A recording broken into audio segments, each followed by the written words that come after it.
Hey there everybody, welcome back. Today I have a few chores to do. Been up here for a few days, had the boss up here. Boss finished the painting in the office. I was working on the irrigation, so I got all the trenches filled in over here. As you can see, trenches all filled in. Good. I also got the other little chicks and turkeys out here doing their little thing. Something that I'll be working on now today is I'm finishing up the irrigation on the trees, which I'll show you all a little bit more of in the other video. I also got some peanut sprigs. I've been talking before in previous videos about getting some perennial peanuts. I'm looking for the Tito. So they're kind of hard to find at first, but I got them. You kind of got to get them at the right time of year. Everything is kind of winterish time or very early spring. This is them. The peanuts don't come in a seed. These are perennial peanuts. They do not bear nuts. They are still legumes. These are just sprigs. So they grow underground. Then the peanut will come out on top. These are kind of taller growing peanuts. I hear the plant tastes like peanuts still, but they don't grow anything on their roots like normal peanuts. This just stays under the ground. They dug all these sprigs up just this morning, and I'm going to put them in the ground. This is 50 bushels right here. This is a 14-foot trailer. Sides are 1.5 to 2 feet tall, something like that, to kind of figure how much is there, but a pretty decent amount. They say it takes about 90 bushels per acre, and this is only 50 bushels. These are dug with a machine, and they're usually planted by a machine, but I am doing it the old-fashioned way, or the semi-old-fashioned way. I'm going to use the disc on my tractor right there and tear up the ground and throw them in there, and then disc them back in and roll them over. So I'll get y'all footage of that. This is still a lot of sprigs to do, even though it's only 50 bushels. It's a lot because you only put them down a little bit at a time, like so. I want to get it in between some of these rows, and I'm also going to get some over there. It'd be good to keep water on them, so some I can keep water on, but not all. I have some rain coming tomorrow, so it's the great time to get them in the ground now. And then I got to roll over them like this and have it all rolled when I'm done. I also got to make sure when I go into this area here where it's all pretty green grass and such, that I do a pretty aggressive disking so I can kind of tear up that grass pretty bad, because the grass will be in competition with them, and we need them to get a foothold before the grass does. Anyway, they won't spread that much this year. They're going to be kind of recovering and starting to grow just like the trees. They take, some time to get going. They'll have some growth above ground this year, just not a whole bunch, but by next year they're going to have their root system in place and they'll take off. This stuff grows tall. A lot of people use it for hay. They use it for grazing. Out here in North Florida, you can't really grow alfalfa that easily like they do in the Southwest and such. The climate's just not good for it. It's too humid out here, too wet. And alfalfa likes it a little drier. They're working on cultivars that will work out here, but anyway, so the main protein plant they have out here, I guess, is perennial peanuts. And of course, the good thing about them is they're legumes, so they will help fix nitrogen to the soil kind of when it breaks down and such like that. So anyway, let me get started on this. I have a lot of work to do. An easy way to do this is you have someone in the tractor driving, tearing up the ground, someone else behind you, maybe even driving in the truck or something, just throwing little bits at a time, or grabbing handfuls and just barely sprinkling it. And then you can even have another person behind them with a roller rolling over it, and bam, you have it done right away. But when you have me, myself, and I am the three-man team in one person, so it's gonna take a little while.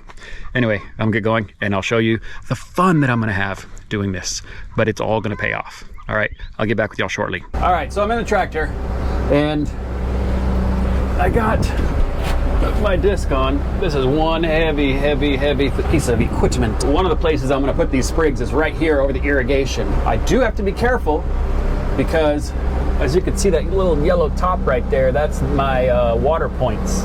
So I set up the little valve in the ground that you just flip that yellow cap open, and there's a special attachment you put in there, and you can put it to a hose, a sprinkler, whatever you want to do, but you have water. So I put 4 of them up. I have a normal spigot over there, and then I have this one here because it's 5 trees over, and then 5 trees up I have another one, another 5 trees up I have another one, and then I go along that way, it's 4 over that way, I have another one on the end over there. So I'm able to access water in different spots. Here we go. Hopefully I don't run one over. So the first disking can be a little aggressive. We got to get the ground kind of cut up a little bit. But I don't want to cut so deep that I cut into my irrigation. My irrigation should be deep enough, but anyway, then I'm going to do this and then throw the sprigs on top of this. And then after that, I'll be able to come over it again a little lighter.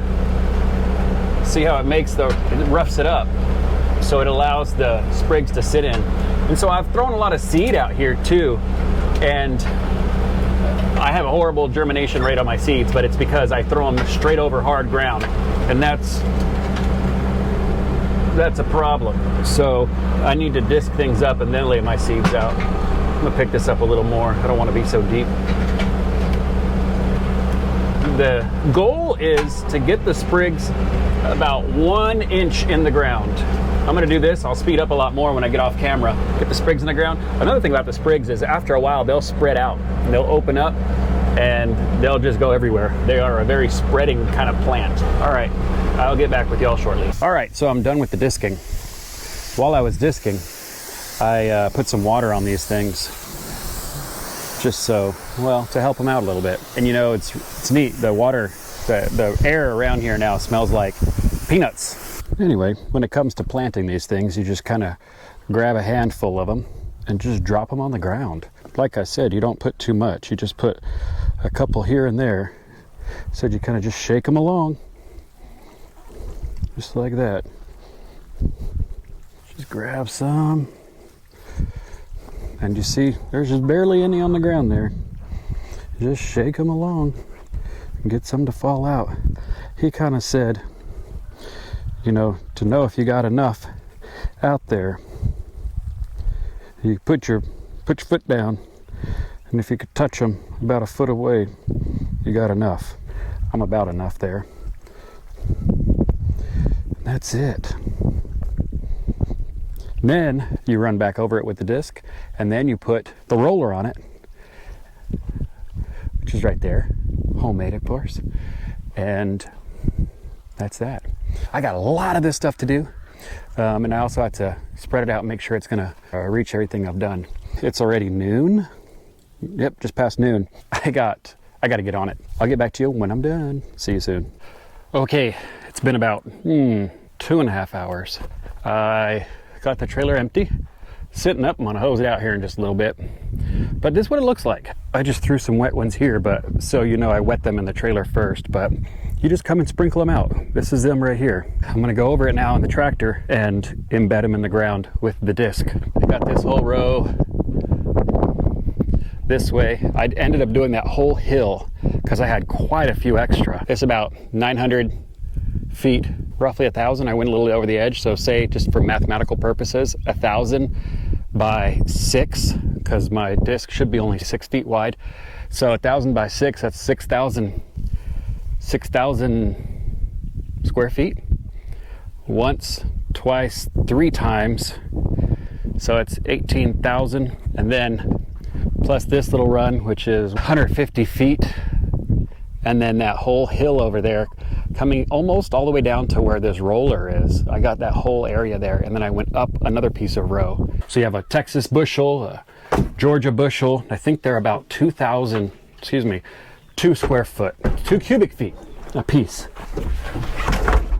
Oh, anyway, you know, I didn't measure it out, but my goodness, it was a lot.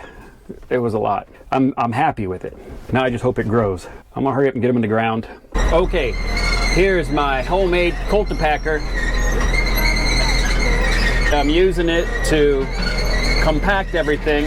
I'm disking now to get those peanuts stuffed in the ground, just packing it down.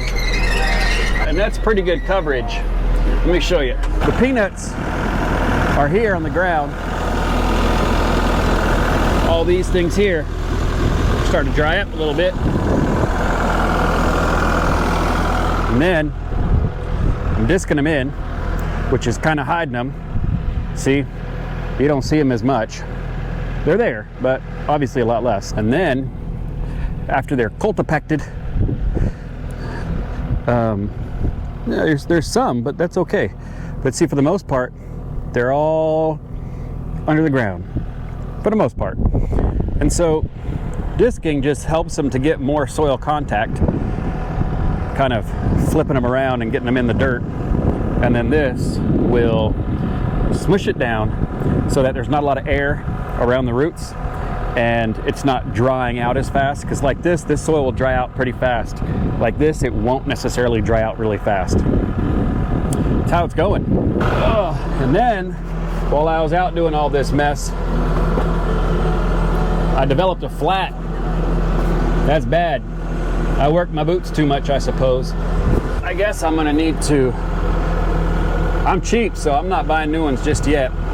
They still got some life on them. They're still waterproof, believe it or not. What I'm gonna do is get some shoe glue or whatever you gotta do and put it back together. And then hopefully I can get through this summer. They're only like a year and a half, 2 years old. Not that old. They shouldn't be talking like that. They're talking back, man. Look at that. Wow, it's going back far. About to have some moccasins here in a minute. Hot dog. They'll definitely trip you up sitting like that. Anyway, I got work to do. Let's get to it. I'm only going to show you a little bit more. Yeah, I don't have bearings on there. And see, I got these things here. Just gotta be careful, I don't want to hit them. And that's that. I like it, looks good. Anyway, I'm gonna speed this up and get some work done. I got a lot more to do. You'll see it'll bury down, but it'll get through it. Okay, I'm in the cat. There were some areas I couldn't get with the roller, so I just took the cat with the bucket, put it in a float mode, and went over everything backwards. The weight of the bucket pushed it down, got everything nice and smooth. This cat has some wide tracks on it. I'm just going over here and I'm running over the edge. I go up one side, down the other side, but I'm just going over the edges where that roller and the disc pushed up a bunch of dirt on the edge. The roller did a pretty good job. I need to put bearings on that thing eventually. It did a good job pushing things down. The only way it would have done a better job is if it was heavier. This wasn't a very hard job, it was just exhausting. This cat can go pretty fast, well, for a little machine. It's pretty fun to go fast unless you flip over or something. See, I did that by not wearing my seatbelt.